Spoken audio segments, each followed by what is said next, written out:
College Udupi. Today the topic of my presentation is Euler's constant and exponential growth. Certain number holds celebrity status in mathematics. One such number is the number E. The number E is one of the most important and very special number in mathematics. It is often called Euler number after Leonhard Euler. He found the value of E up to 23 decimal places, 2.718281 ... E is an irrational number. E is the base of natural logarithm. Now let us see how Euler's constant describes its growth. Let us talk about compound interest formula. We know, right? A is equal to P into 1 plus R by N whole to the power of N into T. A is amount after T years, P is principal interest, R is annual interest rate, N is number of compounding per year.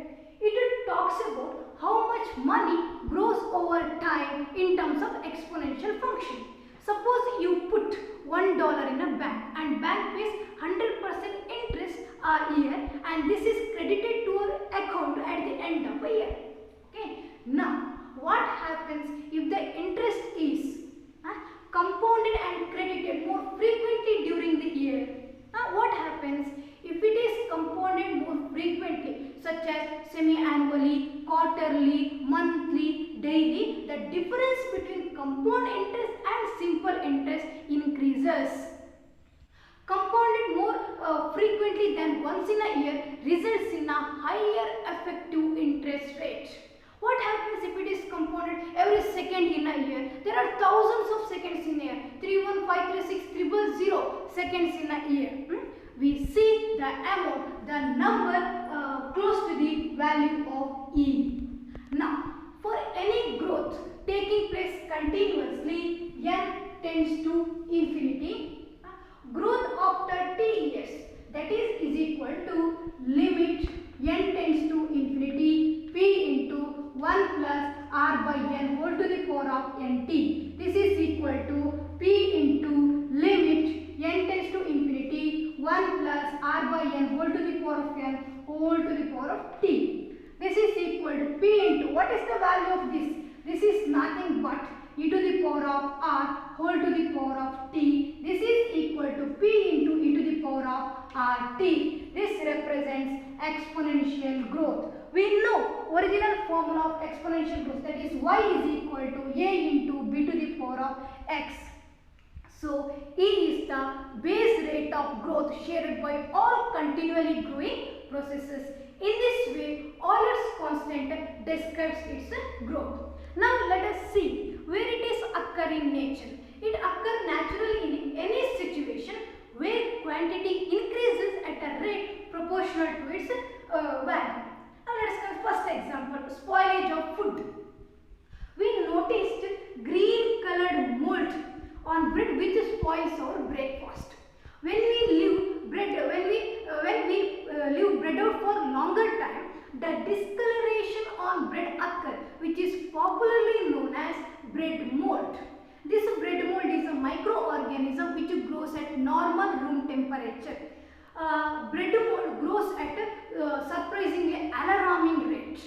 This growth at faster pace is defined as exponential growth. We know that exponential growth is very rapid and faster, right? Yes, it is also an example for Euler's constant growth occurring in nature. Then another example is plant growth. We know growth of plant is continuous, right? Now, what is this? This is bamboo.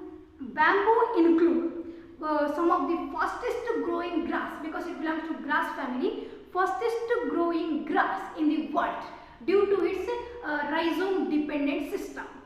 Certain species of bamboo grow 910 millimeter within 24 hours, 40 millimeter in 1 hour, 1 millimeter for every 40 seconds. So growth of bamboo is very faster, right? So it is also an example for exponential growth occurring in nature. Now, next example. Most of us heard about forest turning into ashes in couples of hours.